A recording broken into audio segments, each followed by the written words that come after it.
यहाँ पे 24वें अंतर्राष्ट्रीय आदिवासी दिवस के उपलक्ष्य में रखी गई भाषण प्रतियोगिता में पधारे हुए सभी प्रबुद्धजन और सभी विद्यालयों से पधारे हुए छात्र एवं छात्राओं को मैं 24वें अंतर्राष्ट्रीय आदिवासी दिवस की शुभकामनाएं, अग्रिम शुभकामनाएं देता हूँ।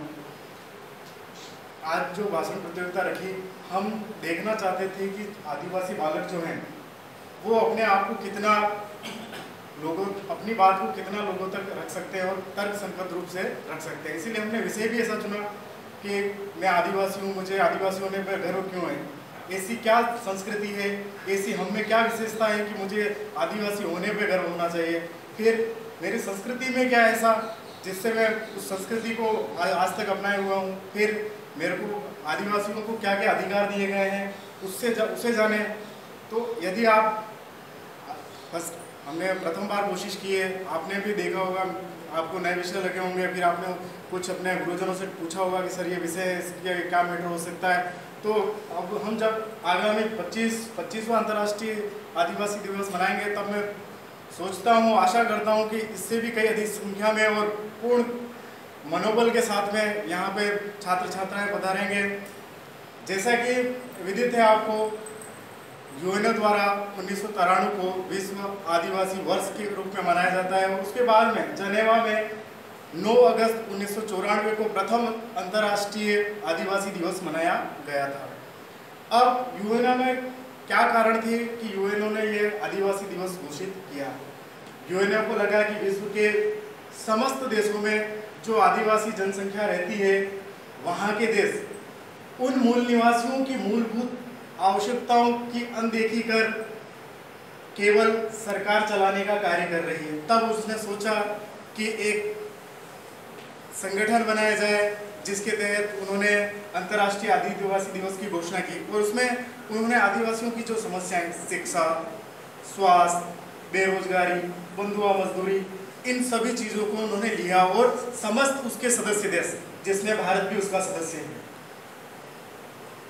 192 जो देश थे उसमें भारत भी है, तो उन देशों पर ये उनका एक पूरा चार्टर है जिसमें आदिवासियों के अधिकार बता रखे हैं कि आपको आपके देश में क्या करना है आदिवासियों के लिए।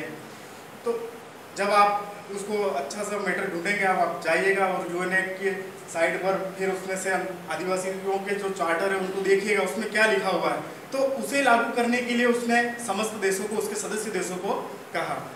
इसके तहत ही अब मैं बताना चाहूँगा कि समय समय पर यूएनओ द्वारा भारत को आदिवासियों की समृद्धि के लिए अरबों रुपया दिया जाता है। और एक जानकारी और देना चाहूँगा, क्योंकि हम प्रगतिशील हैं तो हमको प्रत्येक योजना के लिए विश्व बैंक द्वारा ऋण लेना होता है। आप सभी जानते हैं विश्व बैंक को, प्रत्येक देश उससे ऋण लेता है। आज की तारीख में भारत का, आप स्वयं नागरिक, आप सोच रहे होंगे मेरे ऊपर तो कोई कर्जा ही नहीं है, मैं तो किसी के वहाँ पे सामान लिया ही नहीं, तो ऐसा सोचकर मत बैठिए। आज की तारीख में भारत के जो 1.2 करोड़ 120 करोड़ जो लोग हैं, उसमें प्रत्येक नागरिक के ऊपर लाखों रुपये का कर्जा है, क्योंकि भारत सरकार ने विश्व बैंक से अरबों रुपया विकास के नाम पर लिया है। तब यूएनओ ने देखा कि कई देश ऐसे विश्व बैंक से रुपया तो ले रहे हैं कि हम ये योजना चला रहे हैं, हम वो योजना चला रहे हैं, मगर वहाँ के मूल निवासी जो हैं उनकी स्थिति बद से बदतर होती जा रही है। तो फिर उन्होंने प्रेशराइज किया और 1994 के बाद में भारत ने भी 96 में पैसा एक्ट बनाया। ये उसी अंतर्राष्ट्रीय आदिवासी दिवस और यूएनओ के प्रेशर की वजह से ही पैसा कानून को लागू भारत में किया गया। अब सिंपल सी लैंग्वेज में बताता हूँ कि क्या है पैसा एक्ट। पैसा एक्ट में गांव की जो ग्राम सभा होती है वही उसकी गणराज्य है, यानी कि उसका ही कानून आगे चलेगा। यदि आपकी ग्राम सभा ने पारित किया है कि यहाँ से एक सड़क बननी चाहिए तो वो सड़क बनेगी।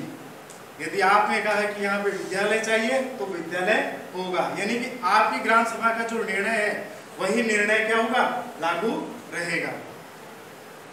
अब मैं जो भाषण प्रतियोगिता में मेरे पास जो बिंदु थे जिसपे मैंने आपको देखा कि आपका मैटर कैसा है, यानी कि आपकी विषय वस्तु, आपने जो विषय चुने उसमें आपने उस विषय वस्तु को कैसे, आपने उस विषय वस्तु में किस किस चीज़ को लिया। किसी ने लिया संस्कृति के बारे में, तो संस्कृति में कितनी चीज़ें बताई, कौन सी संस्कृति होती है, कई जनजातियां हैं जो आदिवासी श्रेणी में है, यानी कि हमारी 5वीं अनुसूची में भारत सरकार ने जनजाति के रूप में आदिवासी को क्या करा है, इंगित करा है। उसमें कई जातियां हैं, संथाल, गोंड, भील, मीणा, गरासिया, सहरिया, इस तरह की कई जनजातियां हैं। और जो हमारे पश्चिमी राज्य हैं वहाँ तो हम अल्पसंख्यक है, क्या है, अल्पसंख्यक यानी कि कम संख्या में, मगर जो पूर्वोत्तर राज्य हैं मिजोरम और इस समय उधर हम बहुसंख्यक रूप में, यानी कि वहाँ पे अधिकांश जनसंख्या जो है वो आदिवासी ही है, ट्राइब्स रहते हैं वहाँ पे सभी। तो उनके बारे में आपने कितने, फिर अधिकार में पैसा एक्ट के बारे में आपको कितनी जानकारी है और कौन से ऐसे अधिकार है जो आदिवासी को मिलने चाहिए थे। आप अपने व्यू भी रख सकते थे कि ये अधिकार भी होना चाहिए था हमारे पास में, तो इस तरह से आपको अपने आप को पेश करना चाहिए था। तो इस आधार पे हमने सभी ने कोशिश अच्छी की है।